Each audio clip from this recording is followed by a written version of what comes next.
Hi there, welcome to the Tent News, where the truth comes to light and the stories everyone is talking about are brought straight to you. From shocking confessions and viral social media moments to real life mysteries and trending drama, this is the place where we uncover it all.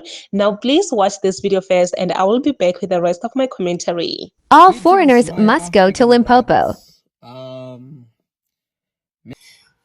Yazi ngikhathele mina ilama sellout wabafazi baseLimpopo abachama abamile. Guys, mina ngikhathele ilama sellout waseLimpopo achamamile. Ngasonke isikhathi they will protect abantu bangaphandle. Lo mfazi okhuluma ngelife easy ukuthi since kwafika abantu bangaphandle ilife easy. Easy kuphi ilife? Abantu base South Africa badliswa ukudla okubolile. Easy kuphi ilife? Intsha yase South Africa iphela ama drugs. Easy kuphi ilife? Kube kunabantu abafayo every day, abantwana bayalahleka, abantu bayarejwa, abantu bayabulawa, housebreaking, hijacking. Easy kuphi ilife? Ngicela nibabize bonke labantu abanenzela ilife ukuthi ibe easy bazohlalela eLimpopo. Because I used to think ukuthi iLimpopo one of a province yase South Africa, but nisprove wrong. That means iLimpopo outside South Africa, because of abantu baseLimpopo nikhuluma a different language. Anikhulumi ilanguage yeMashin nizikhulumela eyenu. Uthi life life easy manje. Isilima sijabulela ukudla okubolile. Sijabulela ukudla okubolile. Awazi ukuthi le life ocama ukuthi easy isazokulimaza mntasekhaya ngoba awazi nalokudla ukuthi kuphekwa kuphi. And awukho aware ukuthi lokudla okuthengayo wena labantu abakuthengisela kona abakudli. AmaSomaleni abakudla ukudla kwabo ngoba bayazi ukuthi lokudla kuphuma kuphi. Baphekela wena, bathengisa wena ivols elenzwe ngokudla kwezinja.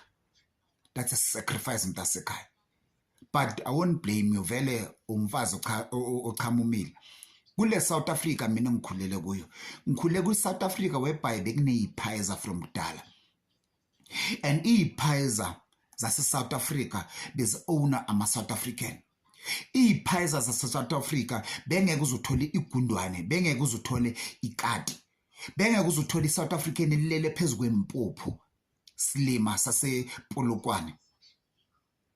Iphiza dala zaba khona. If you think ukuthi is le South Africa sikuyo labantu bangaphandle bayenze South Africa yaba, why sinama drug dealer, why sinabantu abadla inyawupe, why sinabo sisi bethu abathengisa umzimba, why kunabantwana abanyamalalayo kule South Africa ebengiphila kuyo? Bongahamba nasebusuku silima sasePolokwane, bohamba nasebusuku bekungana umuntu ozokuhlutha ifone. Njengoba le ilima zangaphandle zihluthana nabo sisi bethu amafoni, uphethe ifoni and bahlutha abantu besifazane, ngeke akusikaningi wazokuhlutha wena umuntu wesilisa. Bayaqala ukuthi umuntu onjani. Le South Africa engikhulele kuyo mina bekunemsebenzi. Bonga apply online, boya egate ufuna umsebenzi, ufaka iCV uthola umsebenzi. Kule South Africa ngikhulele kuyo abogogo basa South Africa bebasebenza emakitchen. Uke wambona ugogo manje emakitchen. Abogogo bethu bakhulela emakitchen, bangena kwabantwana bathola imisebenzi, and imisebenzi yasemakitchen beyibhadala. Umuntu bekafika emakitchen awumntwana akhula bomama azagugele emakitchen athole imali zakhe. Lezi nja zangaphandle zifike lapha emakitchen zabachitha ngemithi. Awukho umsebenzi abangawuni manje. If life easy, if ucabanga ukuthi life easy, sinabantwana today abancane abana 16 years abalala ngamadoda ngoba emakibo kumele ukuthi babeke isinko etafuleni, abazali bakhishwa emakitchen. Waphelela umsebenzi manje kuphelile ngawe umuntu wesifazane. unless kumele uyothengisa umzimba. Sifunde ngama-Nigeria lento yokuthengisa umzimba azange ibe khona la eSouth Africa. Abantwana abala eSouth Africa manje ukuze bazobeka isinkwa etafuleni uceda isikole makaceda isikole akusana sipana abafana badla ama-drugs amantombazana kuba abomahosha njengoba ucama ukuthi i-life i-easy. Asowisho iy'ngane zakho if unazo silemandeni zike ziyijoyine leyo ndlela yokuthengisa umzimba.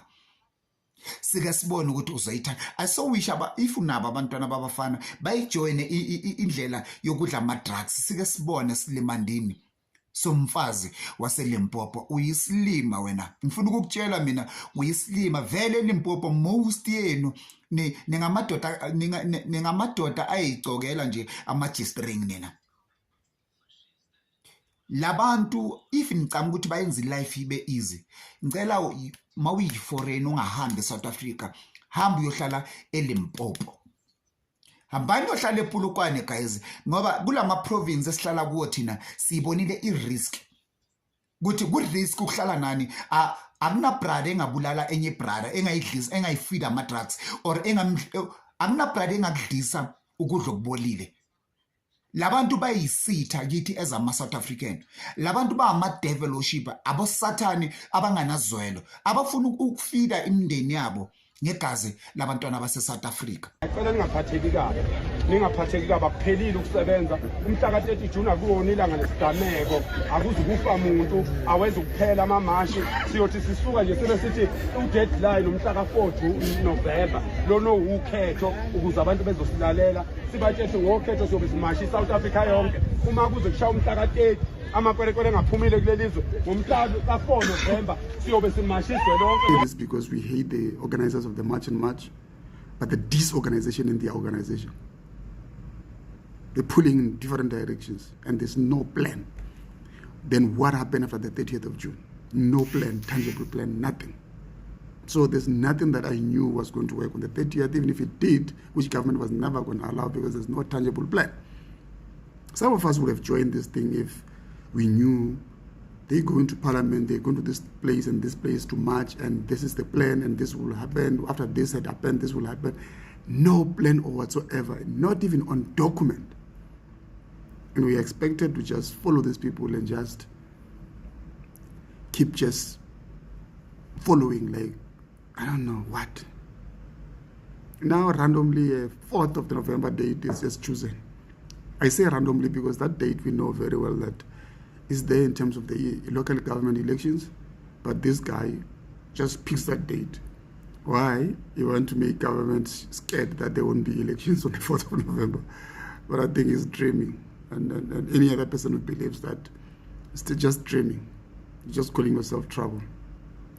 Again, we'll keep reiterating this. We have no problem and we support that no illegal person must be in this country, and law enforcement must be the one determining who and who should be in this country, and no one but the law enforcement should be the one asking questions about documentation in the street. Other than that, there's nothing that we support from this March and March. We're just getting more vindicated every day that the only organization in March and March is disorganization. The only organization in March and March is disorganization and misinformation and disinformation. That's all.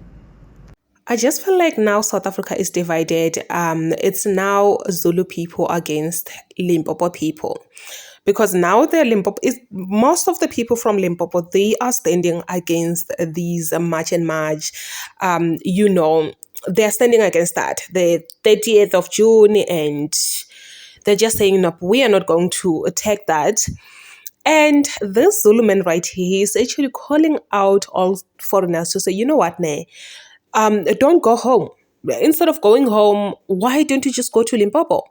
Because these people from Limpopo are saying they benefit from you. They don't have a problem with you, which I've seen so many videos of people from Limpopo saying the very same thing, that they do not have a problem with foreigners. Some of them giving testimonies that foreigners have once helped them and this and this. At this point, guys, like it's a lot. I feel like the fight has failed already. the fight has collapsed, because in division, there's nothing you can do. You can only achieve anything when you are united. And now South Africans are divided on their own. They are divided. They are not standing on the same thing. 50% is saying this, 50% is saying their own, which it makes everything difficult. It makes the match and match not being effective, which, guys, it's a lot, man. A lot is happening. Uphakelela Mthakathi has come out and said and gave another date, which is 4 November, which I feel like, guys, like, what's going on? What is really going on? Because, hey, we are tired. We are tired. Now is the fight between South Africans, and Uphakelela Mthakathi is reimagining saying another date, which leaves everyone confused. Like, we are confused, guys. Please say your thoughts down below in the comment section.